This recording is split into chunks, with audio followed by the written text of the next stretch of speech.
ভোরবেলার আবহাওয়াটা আসলে ন্যাচারাল একটা পরিবেশ। তো ভোরবেলার আবহাওয়াটা কিন্তু অনেক একটা সুন্দর একটা ন্যাচারাল একটা পরিবেশ।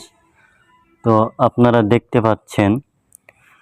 তো যাদের সকালে ঘুম থেকে ওঠার অভ্যাস আছে, তারা কিন্তু এই সকালের আবহাওয়া পরিবেশটা কিন্তু দেখতে পায়। অনেক সুন্দর একটা ন্যাচারাল একটা পরিবেশ। তো ভোরবেলা ঘুমটা ভেঙে গেল, তাই আপনাদের জন্য ভিডিওটা বানালাম। তো আমার চ্যানেলটা আপনারা সাবস্ক্রাইব করে রাখবেন, আরও নিত্য নতুন কিছু ভিডিও দেখতে পাবেন। আমার চ্যানেলের নাম হচ্ছে শাকিল খান 00। তো দেখতে পাচ্ছেন সাইডে সবুজ গাছপালা, রাস্তার মাঝখানে গাড়ি ঘোড়া চলতিছে। তো অনেক সুন্দর একটা পরিবেশ। সকালবেলার আবহাওয়াটা যারা ভোর সকালে ঘুম থেকে ওঠে, তারা কিন্তু এই সকালের আবহাওয়াটা দেখতে পায়।